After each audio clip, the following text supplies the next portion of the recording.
The morning started like any other, a quiet ritual of routine comfort. Sunlight spilled through the blinds, slicing the room into neat bands of gold and shadow. My coffee steamed beside me, the mug warm against my palms as I scrolled absent-mindedly through my phone. It was supposed to be a slow Sunday, one of those rare mornings where I could breathe before diving into deadlines. Then, somewhere between an ad for floral dresses and a post about someone's new puppy, I saw the first image that made my stomach tighten. It was my aunt's backyard, the same one that had hosted every family barbecue, every birthday celebration, every milestone that marked our family's collective memory. The photo was beautiful, almost cinematic. String lights draped across the fence, sunlight spilling through trees, and tables covered in cream linens. But it wasn't the beauty that caught my breath. It was the people. Familiar faces, all smiling, glasses raised. A celebration, a gathering, one that I hadn't known existed. My thumb hovered over the screen as I tried to make sense of it. I scrolled to the next photo, then the next, and the next after that. The decorations were unmistakably for a bridal shower. Balloons spelling out Fiona's Forever Begins. My cousin Fiona, radiant in coral and mint, surrounded by relatives who looked perfectly at ease. Every photo painted a world I didn't belong to. The more I scrolled, the tighter my chest became, a slow pressure building that I couldn't name yet. 34. I counted them. One by one, faces I knew by name, people I'd shared tables, laughter, and childhood summers with. 34 guests, and every single one of them had received an invitation I never got. I counted again, certain I'd missed something. Maybe I had overlooked myself in a group photo. Maybe I was standing at the edge of a frame, blurry but present. But no, I wasn't there. Not in a single shot. My name wasn't tagged. My presence wasn't mentioned. I was nowhere. I stared at Fiona's smile in one of the photos. Bright, effortless, unburdened. Around her, our aunts and cousins beamed like they'd been waiting for this day all along. My mother was there too, standing beside Aunt Marlene, her hand gently touching Fiona's arm as they laughed. That single detail pierced deeper than I expected. My mother knew. She hadn't forgotten to tell me. She had chosen not to. That realization made the coffee mug slip from my fingers, shattering on the kitchen tile, the sound echoing like a punctuation mark on my disbelief. The fragments scattered across the floor mirrored something inside me that had quietly broken too. I sank into a chair, the glow of my phone screen illuminating my trembling hands. My pulse pounded in my ears as I scrolled through captions, words drenched in warmth, celebration, belonging. The perfect day with family. Surrounded by love. Grateful for everyone who made this special. Every sentence was a quiet reminder that I hadn't even been considered part of that love. For a few minutes, I convinced myself there had to be an explanation. Maybe they'd sent an invitation that got lost in the mail. Maybe Fiona thought my work schedule wouldn't allow me to come. Maybe someone assumed I was out of town. But the photos told a different story. A story of planning, of coordination, of weeks, maybe months, of preparation that somehow unfolded without a single thought of me. That kind of absence doesn't happen by mistake. It's designed. I set the phone down, my reflection ghostly in the blackened screen. The same screen that had connected me to clients, to ideas, to beauty, had just become a window into rejection. I replayed conversations from recent weeks, looking for clues I might have missed. My mother's sudden silence whenever Fiona's name came up. The way Aunt Marlene avoided eye contact at Thanksgiving. The subtle pity in a cousin's tone when she asked, "How's your little business going?" I'd brushed it all off before. Now, every memory glowed with hindsight. The air in my condo felt heavier, as if the walls themselves were complicit in my realization. The sunlight that once comforted me now felt invasive, exposing everything I didn't want to feel. My throat tightened as the weight of understanding settled in. This wasn't an oversight. It was an erasure, a quiet, deliberate rewriting of belonging where I had been edited out before the story was even shared. In that silence, I understood something that would echo for months after. I wasn't left out by accident. I was excluded on purpose. The phone felt heavier than usual in my hand, its screen glowing faintly against the fading afternoon light.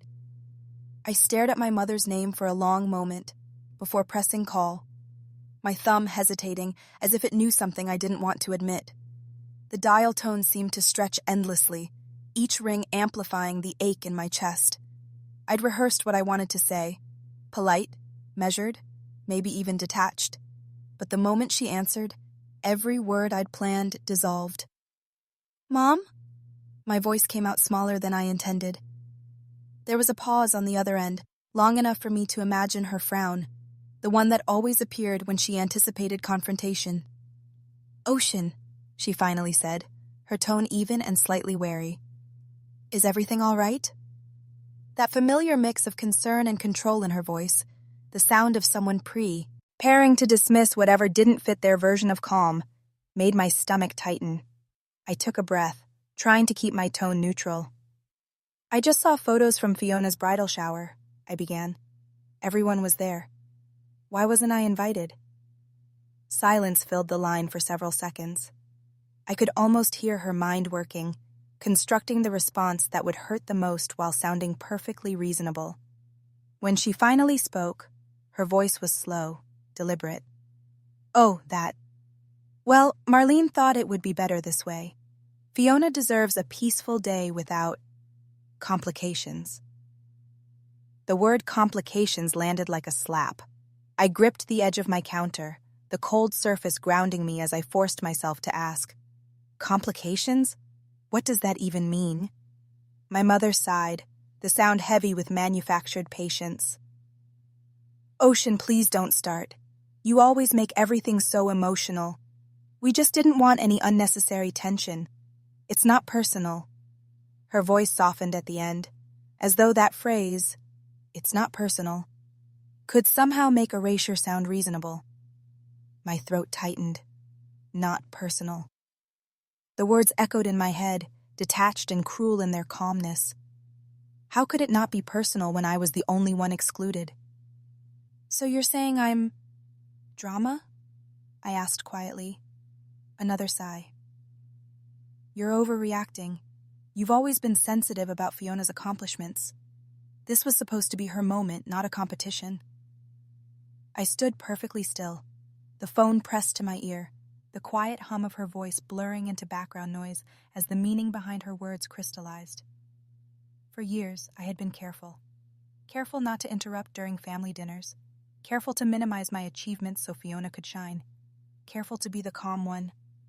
But in that moment, hearing my mother describe my existence as drama, I realized it didn't matter how quiet I made myself. To them, I was Stukai. "Oh, the problem. I just wanted to understand," I said finally, my voice trembling despite my effort to keep it steady. "You don't need to," she replied. "It's better for everyone this way. Better for everyone." I repeated it silently, my pulse loud in my ears. It wasn't better for me, but that didn't matter. What mattered was maintaining the image, the illusion of a perfect family unmarred by someone like me, someone who didn't fit neatly into their narrative. My mother's words weren't just dismissive, they were final. A decision had been made long before I even knew there was something to decide. "You and Aunt Marlene actually talked about this?" I asked, needing to hear her say it.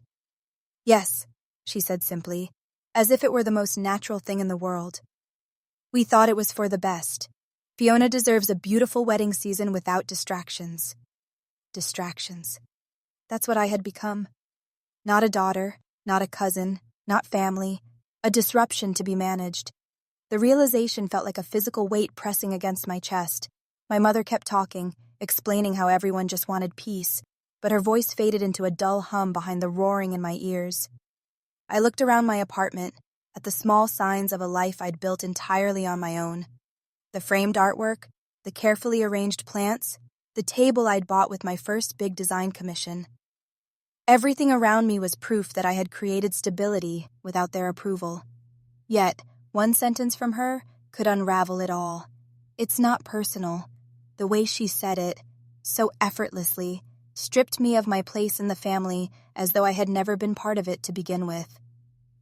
When the call ended, I stood in the same spot, phone still in my hand, silence pressing in on all sides.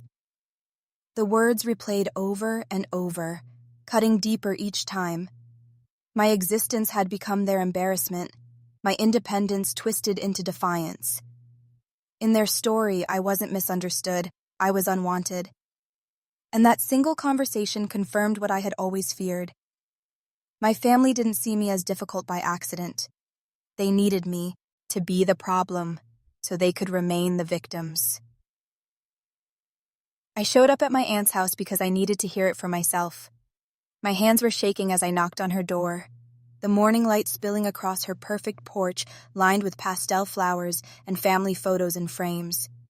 The same faces from the bridal shower pictures smiled up at me from those glossy prints, a reminder that I didn't belong. When she opened the door, she looked surprised for a moment, then quickly rearranged her face into polite neutrality, that kind of strained smile people use when they're about to lie. "Ocean," she said, like she hadn't expected me to actually confront her. Her tone was soft but edged, a performance of warmth that never quite reached her eyes. "What brings you here?" I didn't dance around it. I was done with pretending not to notice the things that hurt. "I just wanted to ask," I said, my voice trembling slightly. "Why wasn't I invited to Fiona's bridal shower?" I watched her expression flicker. Surprise, guilt, and then dismissal, as if she was deciding which mask to wear. She didn't even take a full breath before answering. "Oh, honey," she said lightly. "It wasn't personal. Fiona deserves a day that's just hers." The words rolled off her tongue with such ease that I almost admired the confidence. A day that's just hers, as if my existence, my simple presence, was some sort of theft. I stared at her, trying to find any trace of shame in her face, but there was none.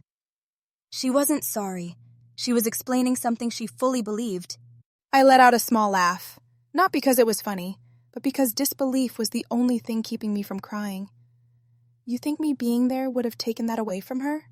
I asked quietly. My aunt tilted her head, that condescending look she'd perfected over the years. "You know how things get," she said. "It's not about you. It's just the energy you bring sometimes. Fiona wanted it simple." Simple. That word twisted like a knife. Simple meant peaceful. Peaceful meant my absence. For years, I'd swallowed every small slight, every family joke made at my expense, convincing myself that silence was strength. I'd let them talk over me, exclude me, belittle my accomplishments, because I thought that keeping the peace was worth the pain. But standing there on her porch, with her eyes full of false concern and her voice sugar-coated with superiority, I realized peace built on my silence wasn't peace at all. It was erasure. My aunt crossed her arms, her tone softening in a way that made it even worse. "You have to understand," she said. "You and Fiona are just different. She's traditional. She wants things her way." I almost laughed again. Traditional. That was the family's favorite word when they needed to disguise cruelty as propriety. Traditional was why I'd been criticized for my clothes, my career, my opinions, every part of me that didn't fit their mold.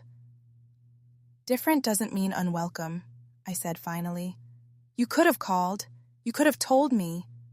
Her eyes darted away, her hand fiddling with her necklace. "We didn't want drama," she muttered. There it was again. The word they all used when they didn't want accountability. Drama. To them, honesty was drama. Boundaries were drama. Existence, when it wasn't convenient, was drama. I felt something inside me settle as she said it. The ache of confusion gave way to clarity. I realized that this wasn't about tea party. It never had been. It was about control, about reminding me of my place. Every polite exclusion, every quiet dismissal, had been their way of keeping me small. And now that I'd built a life outside their control, they were finding new ways to make me feel insignificant. My aunt didn't look like a villain.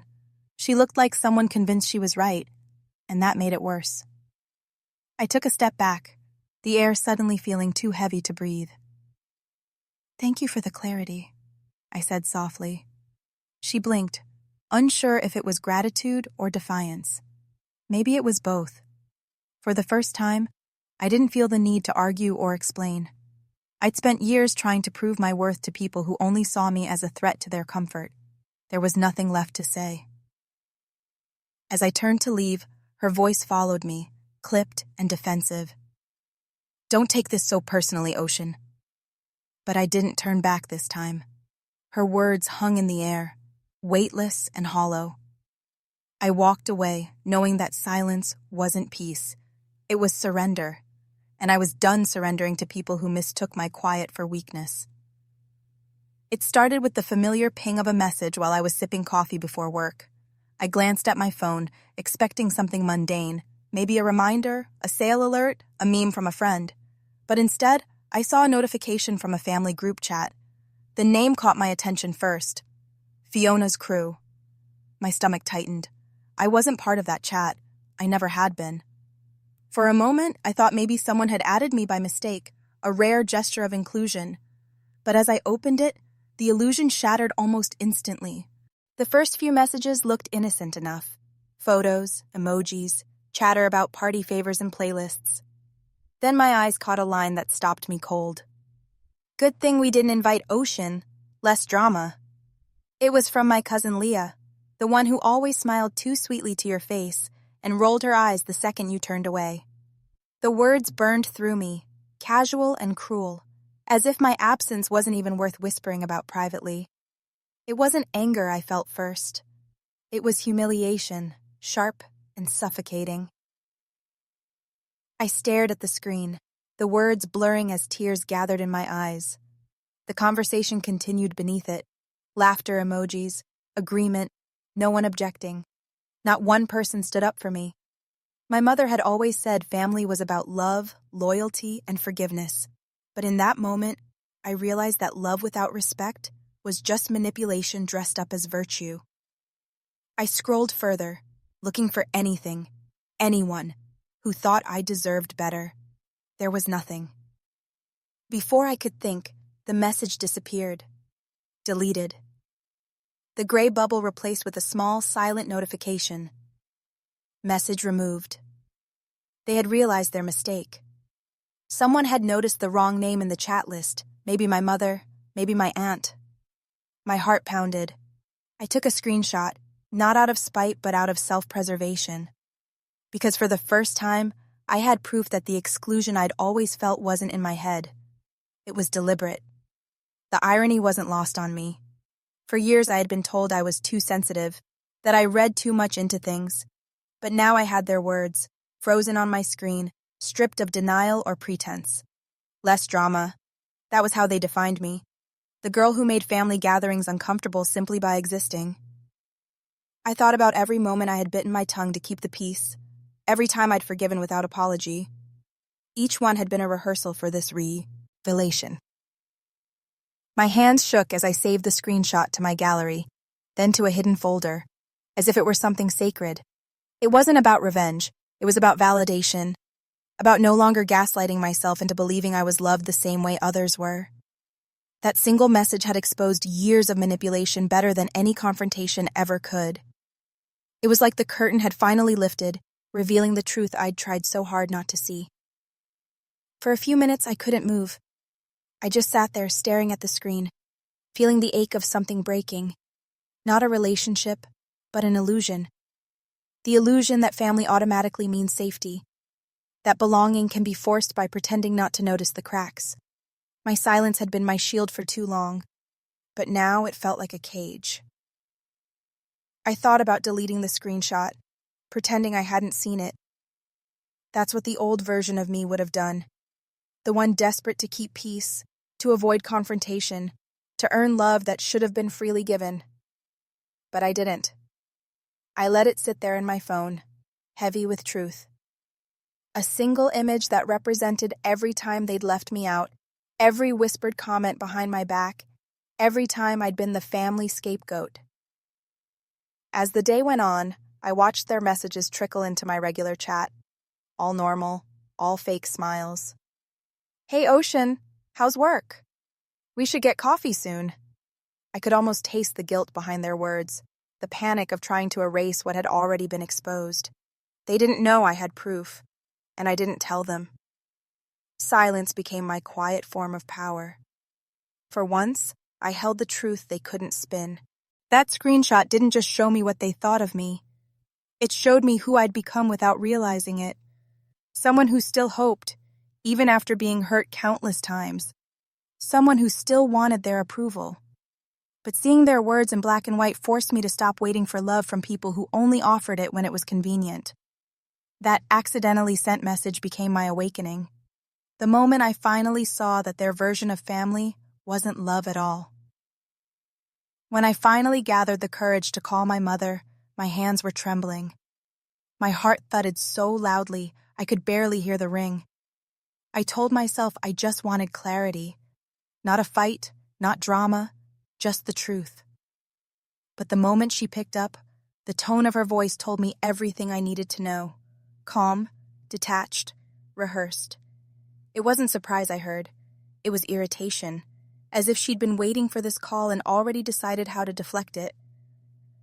I told her what I saw, the screenshot, the message, the laughter that followed.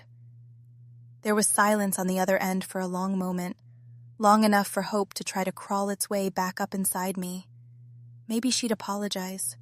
Maybe she'd finally acknowledge it. But when she spoke, her words cut through any illusion I had left. "You always overreact, Ocean," she said, her voice cold and deliberate. "It wasn't meant to hurt you. You just create unnecessary tension." It wasn't denial. It was dismissal. A deliberate erasure of my pain disguised as rationality. I could almost hear the shrug in her voice, the way she had always minimized every emotion I dared to express. My throat tightened, the same way it did when I was a child trying to explain why I was crying and being told to stop being dramatic. The more I tried to explain how deeply this hurt, the calmer she became. The kind of calm that makes you feel insane for being human. I told her that being excluded wasn't just about a party. It was about years of being treated like a burden, a shadow, a quiet embarrassment. She sighed, the kind of sigh that said she was already tired of this conversation. "You're taking things too personally," she said. "We just wanted peace that day. You know how emotional you can get." There it was again. The weaponization of my sensitivity. Turning my reaction into the problem instead of her actions. I tried to hold my ground, to say that this time I wasn't going to let it go. But before I could continue, she cut me off sharply. "If you want to start something," she said, her tone dropping lower, colder, "then don't expect me to keep helping you with your taxes or anything else. I've done enough for you." That sentence hit harder than I expected.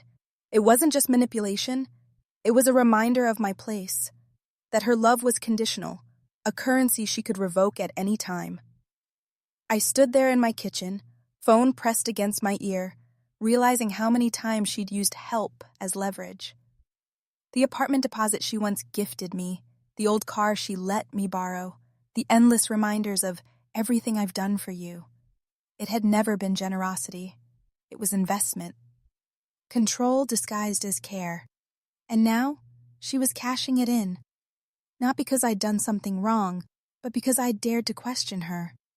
Her voice softened slightly, but it was the kind of softness that carried threat beneath it. "Don't make this bigger than it needs to be," she said. "You know how family works. Sometimes people need space." I could almost hear the smirk she was trying to hide, that quiet confidence of someone who thought they still held all the strings. But something in me shifted then. The strings were breaking. And this time, I wasn't tying them back together. I realized she wasn't trying to fix the situation. She was trying to control the narrative. If she could make me seem unstable, emotional, or ungrateful, she wouldn't have to face her own cruelty. That had always been her tactic. Guilt when kindness failed. Shame when logic didn't work. I felt the old ache of wanting her approval. the reflex to apologize just to restore peace. But peace built on silence was no peace at all. As the conversation went on, her words became more polished, more defensive. "We've always done our best," she said. "You just never appreciate it." That's when I felt the strange calm that comes after heartbreak, the kind where you finally see the truth so clearly it stops hurting. She wasn't going to change, because in her mind, she wasn't wrong. I was just the ungrateful child who refused to play her role anymore. When she finally hung up, I stared at my reflection in the darkened phone screen. My hands were still shaking, but my voice had stayed steady. That realization felt powerful. For once, I hadn't begged or explained. I hadn't agreed just to keep the peace. I had confronted her manipulation and stood there, unflinching, even when she tried to weaponize love, money, and guilt against me. That was when it hit me. I was never family, not in the way I had believed. I was just convenient silence, and she had finally realized that silence was gone. The emails started coming in one after another, polite, distant, final. "We've decided to go in a different direction. Unfortunately, the project is no longer moving forward." Every word was a quiet rejection wrapped in professional language, but the message underneath was clear. I'd been marked. My phone stopped buzzing with opportunities. My inbox, once full of meetings and deadlines, became still. The same people who once praised my dedication now avoided my name like it carried a warning. I tried to tell myself it was temporary, that something new would come. But as days turned into weeks, the pattern was undeniable. Clients who had been loyal for years suddenly ghosted me. People I'd mentored stopped replying to my messages. My reputation, once built on hard work and trust, was now being dismantled by whispers. Somewhere in the unseen corners of conversations, I had become difficult. That single word, so vague, so powerful, had erased everything I had built. There were mornings when I couldn't bring myself to open my laptop. The thought of another cancellation, another polite excuse, made my chest tighten. My savings began to drain, each bill a reminder of how quickly stability can vanish. The walls of my apartment started to feel smaller, heavier, echoing with the silence of my own thoughts. I had spent so many years being strong for everyone else, fixing problems, solving crises. But now, there was no one left to fix mine. At first, I blamed myself. I replayed every decision, every conversation, wondering where I went wrong. Was I too assertive, too honest, too much of something, or not enough? I started questioning every part of my identity, as if somehow being myself had been the mistake all along. That's what being labeled difficult does. It makes you doubt your own worth, your own truth, until you start shrinking yourself just to fit back into a mold you never chose. But in that shrinking, in that suffocating quiet, something unexpected began to happen. I started to hear my own thoughts clearly for the first time. Not the noise of clients, not the demands of others, just my voice, raw and unfiltered. I realized how long I'd been living for validation, chasing approval from people who saw me as replaceable the moment I stopped being convenient. Losing everything stripped away the illusion that their approval was my security. The silence that once felt like punishment began to feel like space. I filled that space with reflection, not panic.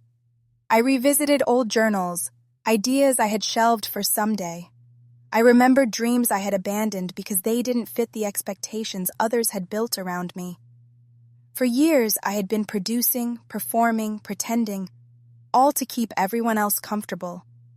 Now, for the first time, I was uncomfortable but real. There were nights I cried until the exhaustion numbed me. But even in those tears, there was truth. I wasn't losing everything because I failed. I was losing everything that wasn't meant to stay. The silence forced me to see how much noise I had been living under. Fake compliments, hollow collaborations, shallow support. I had mistaken being needed for being valued, and now that the need was gone, I could finally separate the two. Slowly, I began rebuilding, not my business but myself. I woke up early, not because I had to meet a deadline, but because I wanted to feel the sun on my face again. I wrote ideas in the quiet mornings, thoughts that belonged only to me. I stopped checking who unfollowed me, who stopped calling, who whispered my name in rooms I wasn't in. Their silence became my filter, removing everyone who was only there for convenience, not connection. The world had called me difficult, but what they really meant was uncontrollable. I had stopped playing the game by their rules, and that terrified them. But sitting there, in the stillness of loss, I began to understand that difficulty wasn't my flaw. It was my boundary. The same strength they tried to twist into a weakness was the very thing saving me from going back to who I was before. By the time I looked around and realized how much I had lost, the projects, the partnerships, the reputation, I also saw what I had gained: clarity, integrity, space to breathe. I wasn't chasing approval anymore. I wasn't trying to be palatable. The silence that once felt like the end had quietly transformed into the beginning of something truer, something entirely my own. When Isla walked through my door, I was still sitting on the floor surrounded by unopened mail and cold coffee. She didn't knock. She never did. She just appeared, holding a bag of Thai food in one hand and a look of quiet concern in the other. Without asking, she set everything down, kicked off her shoes, and sat beside me like she had 1,000 times before. The smell of basil and lemongrass filled the room, softening the sharp edges of my thoughts. She didn't start with questions. She just handed me a spring roll and said, "Eat first." That was Isla. She always knew when words could wait. We sat in silence for a few minutes, the kind that isn't awkward but heavy with unspoken things. Finally, she said, "You've been quiet for too long. Tell me what's going on." Her tone wasn't demanding. It was patient, grounding, safe. I hesitated. I didn't want to sound dramatic. I didn't want to admit that my own family had made me feel like I was losing my mind. But the words tumbled out anyway. About the exclusion, the messages, the lies disguised as kindness. I told her how my mother's calm voice could make me question my reality, how every confrontation ended with me apologizing for feelings I wasn't allowed to have. Isla didn't interrupt once. She just listened, her face soft but steady, eyes never leaving mine. When I finally stopped talking, I felt both lighter and exposed. The air hung still between us. Then she said it, the words that cracked through the fog in my head. "They're gaslighting you." It was so simple, so factual, but it hit like a truth I had been avoiding for years. "You keep trying to prove your worth to people who need you small to feel big," she continued, her voice low but sharp. "That's not love. That's control." I wanted to argue at first, to defend my family, to find excuses for their behavior. That reflex, the need to protect them even from the truth, was proof of how deep the conditioning ran. But Isla's expression didn't waver. She wasn't accusing. She was reminding me of something I'd forgotten. I wasn't crazy. I wasn't the problem. I was just the one who stopped playing by their rules. She reached for my hand and squeezed it, grounding me back into the moment. "You've been living in their version of reality for so long," she said, "that you forgot you're allowed to have your own." Her words sank deep, pulling tears I didn't know I'd been holding back. I realized then that every time my family dismissed me, every time they made me question myself, I had absorbed it as truth. But hearing Isla say it out loud made it clear. Their version of me was built on their guilt, not my reality. We ate in silence again, but it was a different silence this time. One filled with understanding, not confusion. She told me about her own past, about how she once mistook manipulation for care, how hard it was to unlearn the idea that love meant tolerance. Her honesty didn't feel like advice. It felt like a mirror. For the first time in months, I didn't feel like I was unraveling alone. After dinner, Isla grabbed a marker from my desk and drew a small circle on a sticky note. "This is your piece," she said. "Now draw lines where you let people in." When I hesitated, she added, "Start small. It's okay if they don't get through this time." We laughed, but deep down, I knew she wasn't joking. That little exercise, that tiny circle, became the first time I'd set a boundary without apology. She stayed late into the night, telling stories, cracking jokes, filling the room with light. I realized how long it had been since I laughed without guilt. When she finally left, she hugged me tight and Dee whispered, "You're not broken, Ocean. You're just outgrowing them." I stood there after she was gone, holding on to her words like a lifeline. That night, as I lay in bed, I thought about how Isla had reframed everything with one sentence. "They're gaslighting you." What once felt like rejection now looked like redirection. Maybe I wasn't being pushed out. Maybe I was being freed. For the first time, I didn't feel small or unwanted.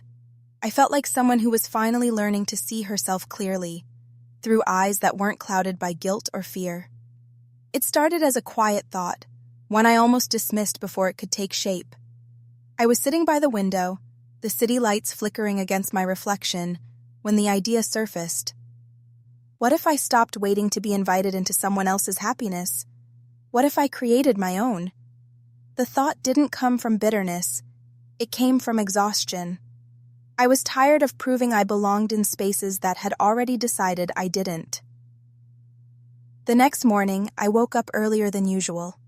The light filtering through my curtains felt different, softer somehow.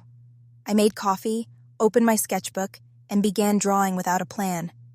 Lines curved into shapes, table settings, color palettes, handwritten name cards. It wasn't a wedding, not a party to prove anything. It was a celebration of stillness, of survival, of self. For the first time in a long time, my hands moved without hesitation. I began thinking about who I wanted there, not the ones who would show up out of obligation or gossip, but the ones who had stayed when the world shrank. Isla, of course.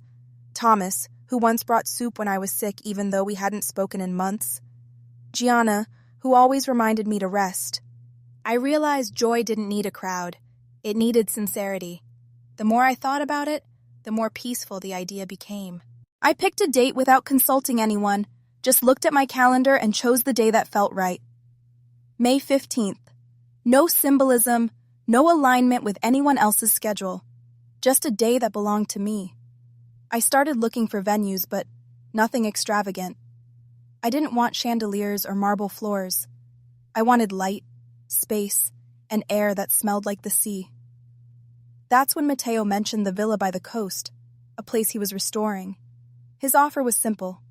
Use it if you want. It deserves laughter. Planning it became my therapy. I spent hours sketching menus, designing invitations that I never intended to print, choosing flowers that spoke to the parts of me that had been silenced. Wild, imperfect, vivid. Every detail became a conversation with myself, a quiet reclaiming of the narrative my family had written for me. There was power in choosing joy without needing it to be justified. There was strength in building something just because it made my heart lighter. Sometimes I caught myself imagining their reactions. What my mother would say if she found out. How my aunt would twist it into drama. But those thoughts no longer carried the same weight. Their opinions had become background noise, static in the distance. I didn't owe them explanations. This wasn't rebellion. It was release. Each time I wrote another list or drafted another idea, I reminded myself that peace doesn't ask for permission. The first person I told was Isla. She smiled like she already knew. "About time," she said, passing me her notebook filled with ideas. "Let's make it beautiful." We spent evenings brainstorming over candlelight and wine, laughing more than planning. It felt easy, like joy was something you could build with your hands if you just stopped asking for approval. For the first time, Creation didn't come from pain. It came from hope. I started sharing small hints online, not anew. Enhancements, just glimpses. Sketches, color swatches, handwritten quotes. People responded with warmth, curiosity, encouragement. Strangers, not family, were celebrating me. I didn't expect it, but it made me realize something essential. Sometimes the world outside the one that broke you is waiting to hold you when you finally let go. Each morning, as I reviewed plans or adjusted designs, I felt myself returning to the person I'd been before years of dismissal dulled her edges. The one who loved details, who found meaning in beauty, who didn't need validation to create. This celebration was my way of remembering her. Every candle, every handwritten note, every song on the playlist became a piece of my rebuilding. By the time everything began taking shape, the villa, the guest list, the design, I wasn't thinking about the people who left me out anymore. I was thinking about the ones who showed up. The gathering wasn't revenge or competition. It was something simpler, purer, a declaration, not of defiance, but of joy. It started with a phone call that came too early in the morning. Aunt Marlene's voice already thick with accusation before I could even say hello. She didn't ask how I was or why I had chosen that date. She went straight into it, her tone sharp and deliberate. "You're really going to do this on Fiona's wedding day?" Her words weren't a question. They were a verdict. I sat there, listening to the echo of her disapproval, realizing this was never about dates or celebrations. It was about control, about reminding me that I wasn't allowed to exist outside their expectations. For a moment, I almost fell back into old habits. The instinct to explain, to apologize, to shrink, surged up like muscle memory. I could already hear her sighing, already see the imaginary disappointment that would ripple through the family group chat. But then I caught myself. This wasn't guilt. It was manipulation disguised as tradition. I had been here before, countless times, bending myself to fit into spaces that had already decided I didn't belong. I took a breath, long and deliberate, and didn't apologize. She began listing names like they were weapons. Fiona had been planning this for years, she said. The family was excited. People were flying in. It was a sacred day. Every word carried a layer of judgment, as though my small gathering, my moment of quiet joy, was an act of rebellion against their hierarchy. But to me, it wasn't rebellion. It was reclamation. I wasn't trying to compete. I was simply no longer willing to disappear. When I stayed silent, Aunt Marlene filled the quiet. "You could move it, Ocean. It's just one day. Be considerate." Her voice softened at the end, the same way it always did when she wanted compliance to sound like kindness. I had to smile, not out of amusement but clarity. Considerate, in her language, meant convenient. It meant keeping the peace at the cost of my own, and I'd done that my whole life, until now. I told her gently that I wouldn't be changing the date. There was a pause, a long inhale on her end, like she couldn't quite process that I had refused. "You're doing this to hurt Fiona," she accused. "No," I said quietly. "I'm doing this to heal myself." The silence that followed was heavier than shouting. It was the sound of a generational script being rewritten in real time, one boundary at a time. The calls didn't stop there. My mother tried next, her tone dripping with the kind of calm that wasn't really calm at all. She warned me about how people talk and how appearances matter. But the difference this time was that I didn't internalize her words. For once, I saw them for what they were, echoes of her own fear, not reflections of my worth. Their discomfort was not my responsibility anymore. I thought about changing the date once, briefly, late one night while scrolling through old photos. But the idea felt hollow. Moving my celebration to accommodate their comfort would mean surrendering the very freedom I had just reclaimed. And I couldn't do that. I had already sacrificed enough pieces of myself on the altar of family harmony. My joy didn't need to wait for anyone's permission anymore. As the days passed, messages trickled in from cousins. Some curious, others quietly supportive. "Good for you," one of them texted. "It's about time someone stopped tiptoeing." It struck me how much fear had shaped our family. The fear of being seen as selfish, dramatic, ungrateful. But setting a boundary wasn't selfish. It was survival. And that realization was both liberating and devastating. Aunt Marlene sent one final message, a long paragraph about loyalty and shame, ending with, "You're dividing the family." I read it twice before deleting it. There was no anger left in me, only understanding. Their version of unity had always required my silence, and I had finally outgrown that role. I didn't respond, not because I didn't care, but because I finally understood that peace doesn't need an audience. When the day finally came, I woke up without the usual knot of anxiety in my chest. Fiona's wedding would happen miles away, surrounded by flowers and guests. My own gathering would unfold quietly, filled with laughter, music, and sunlight. 2 celebrations, 2 worlds, hers built on approval, mine built on authenticity. And for the first time, I didn't feel the need to compare them. Simply kept the date. I kept my peace. They arrived without calling, as if my boundaries were still optional. My mother wore her usual mask of composed disappointment, the one she used whenever she wanted to look like the victim. My aunt followed behind her, carrying a Tupperware container as if the illusion of normalcy could soften the confrontation they were about to start. They didn't come to apologize. They came to reclaim control. But what they didn't realize was that the version of me they used to manipulate no longer existed. When I opened the door, they hesitated. The apartment they had once mocked as temporary now looked nothing like the struggling space they remembered. My work filled every corner. Candle prototypes, sketches for packaging, the faint scent of lavender and smoke curling through the air. My success wasn't loud or flashy, but it was undeniable. I saw my mother's eyes scan the shelves, her expression faltering for a brief, delicious second before she found her voice again. "We came to talk," she said, her tone pretending to be calm, but carrying that familiar undercurrent of authority. I gestured for them to sit, though the word negotiate still hung in the air between us like a false promise. They started carefully, couching their demands in language that sounded like compromise. My aunt spoke first, saying there had been misunderstandings, that families should stick together. My mother nodded along, adding that, now that things are going well for me, it might be time to help each other again. I listened, not because I owed them that, but because silence had become my most powerful weapon. When my mother mentioned help, I understood what this visit was truly about. They wanted access to my money, my platform, my reputation. They wanted to reattach themselves to the very person they had discarded when she stopped being useful.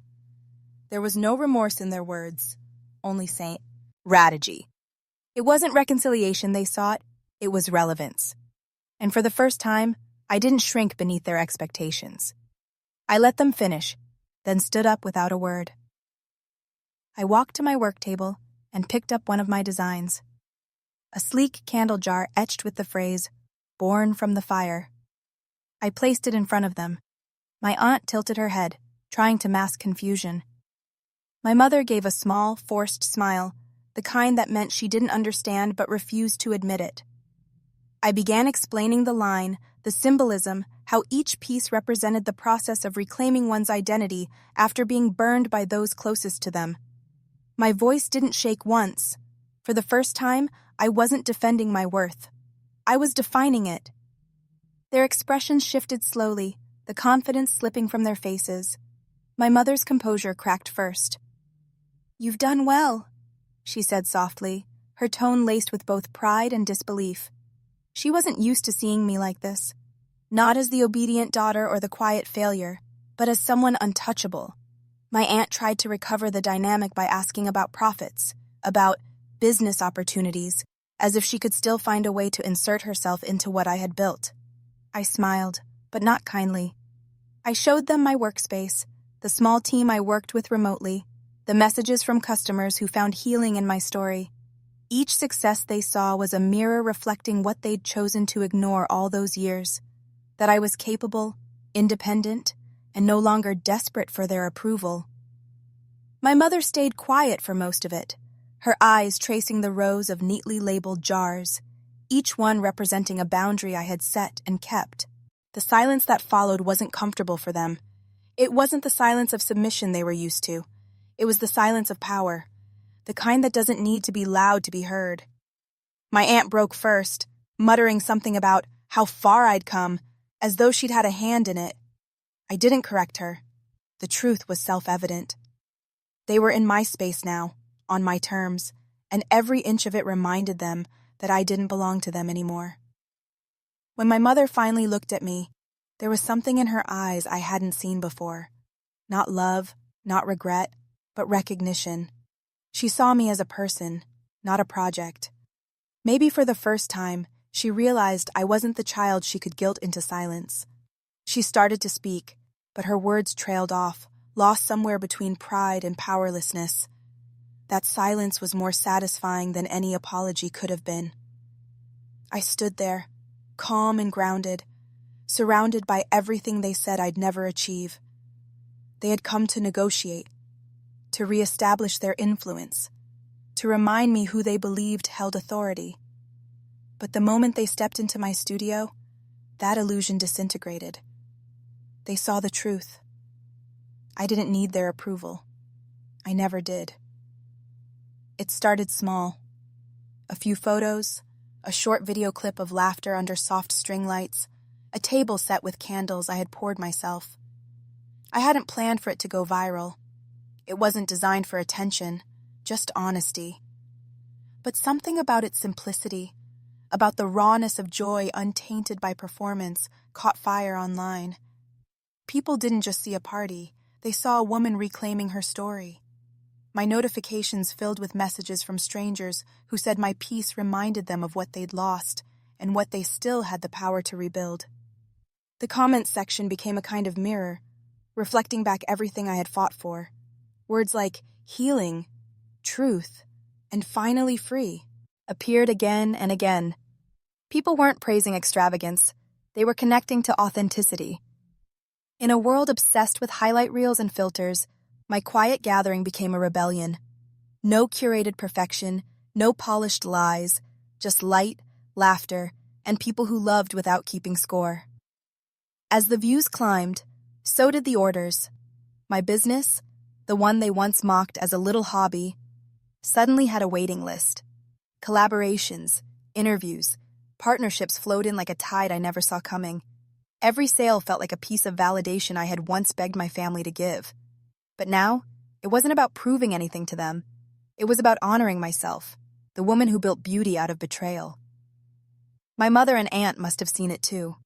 Their names started appearing again, quietly in the background. Proud of her, they commented under shared posts, pretending they'd always believed in me. It was strange to watch them try to rewrite history in real time, as if the internet hadn't already seen the version of me they tried to erase. Their silence when I was struggling had been loud. Their sudden pride was deafening. But I no longer needed their approval to feel whole. The more my story spread, the clearer it became that my success wasn't about money or fame. It was about liberation, emotional, spiritual, and creative. Each product I designed carried a piece of my truth. Each customer who wrote back wasn't just buying something scented. They were buying proof that healing could smell like lavender and victory. That message mattered more than anything my family's conditional love ever offered. People began asking me to speak, at workshops, at small women-led events, even online forums for survivors of toxic families. I told them what I had learned the hard way, that success means nothing if it costs your peace, and that sometimes the most radical act of self-love is refusing to be who others need you to be. Every time I spoke, I could feel my old identity shedding another layer. I was no longer the forgotten cousin, the family drama, the one who ruined the photo. I was someone new, someone whole. My authentic celebration had become more than a party. It was a movement, a statement against the false perfection that had once trapped me. I stopped comparing my milestones to theirs, the weddings, the vacations, the social media facades. I realized that their version of success was just a cage wrapped in gold. Mine was simple, imperfect, and entirely mine, and that made it powerful. As I kept building, the fear of losing approval faded. The version of me that once begged to be seen now thrived in being understood. Every story I shared, every product I launched was grounded in truth. I didn't need to prove my worth anymore. My life had already done that. The world wasn't applauding my pain. It was witnessing my transformation. The irony wasn't lost on me. The family who once accused me of bringing drama had become the reason people listened. But this time, their voices no longer mattered. What mattered was the quiet joy that filled me. In my studio each morning, the laughter that echoed in spaces once haunted by rejection. The world I built wasn't about revenge, it was about redemption. The kind that grows quietly, steadily, without needing anyone's permission. I stopped chasing the kind of love that came with conditions, the kind that required me to shrink to fit inside someone else's comfort. My success wasn't measured by who finally approved, but by how deeply I had learned to approve of myself. Every step forward, every candle lit, every message from someone saying, "You made me feel seen," reminded me that the truest kind of wealth was peace, and I had finally earned it. When I opened the door, the air felt strangely still, like the world itself was holding its breath. My aunt stood there first, arms crossed, chin lifted, with that same condescending look I had known since childhood. My cousin lingered behind her, guilt flickering in her eyes, dressed in designer clothes that suddenly looked heavy with discomfort. Their presence wasn't a surprise. I had sensed this confrontation coming the moment my story began spreading online, but instead of fear, I felt calm. The kind that comes after a storm has already destroyed everything that once scared you. They didn't start with greetings. They started with accusations. "You made us look terrible," my aunt hissed, as if my truth was a betrayal, not their actions. My cousin muttered something about family loyalty, but even she couldn't look me in the eye. Their words were sharp, but they no longer cut. I had spent years bleeding for their approval, and now I realized I no longer needed to bleed to feel alive. Their anger didn't belong to me. It was just the echo of a power they no longer had. As they stood in my doorway, I watched how their confidence began to falter. My silence unsettled them more than any argument could. I didn't defend myself, didn't justify, didn't shrink. I simply stood there grounded. They were expecting the old me, the one who apologized for existing too loudly, for wanting too much, for asking too little. But that version of me was gone. What they were seeing now was someone rebuilt from the ashes of their rejection. My aunt started pacing, trying to fill the silence. "You think you're better than us now? Because of some viral post?" Her voice cracked halfway through, and in that small break, I heard what she really feared. That I had outgrown the narrative they wrote for me. My cousin tried to soften it, saying, "You could have just talked to us." But I smiled faintly, because I had, countless times. The difference now was that I had stopped talking to be understood and started speaking to be free. Every word they threw at me was another reminder of how much energy I had wasted trying to make them see my worth. And yet, in that moment, I didn't feel resentment. I felt distance, the healthy kind. The kind that comes when you finally realize not every relationship deserves repair. My peace wasn't built to impress them, it was built to protect me. For years, I had equated calm with surrender. Now I knew calm was power. I invited them inside, not to make peace, but to show them that I didn't need their permission to exist in my own home, in my own story. The walls were filled with photos from my new life, the business, the friends who became family, the moments of laughter I once believed I'd never have again. My aunt's eyes scanned the room, searching for something to criticize, but there was nothing left to dismantle. I had already rebuilt what they tried to destroy. When my cousin whispered, "You really made it," there was a tremor in her voice. Not envy, but recognition. She saw it now. That healing didn't look like revenge or success. It looked like stillness. It looked like someone who no longer needed approval to breathe.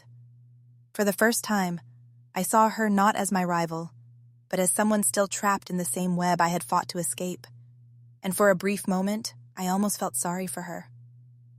My aunt's tone shifted from accusation to negotiation. "We just want to make things right," she said, the same phrase people use when they're afraid of being forgotten. I nodded, not in agreement, but in acknowledgement. I didn't need revenge. Time had already taken care of that. The truth had already balanced the scales. All that remained was peace, and peace was something they couldn't demand, borrow, or buy. They wanted explanations, but explanations no longer mattered. I had spent too much of my life trying to explain why I deserved kindness, why I belonged, why I mattered. I wasn't going to do that anymore. The calm that filled the room wasn't forgiveness. It was release. I finally understood that healing isn't about winning. It's about letting go of the need to prove you were right. As they left, I didn't feel victory. I felt clarity. The kind that comes when you no longer chase closure from people who benefit from your confusion. My story had stopped being about them the moment I chose peace over permitio. And for the first time, I wasn't waiting to be invited back into their world, because I had already built a better one of my own.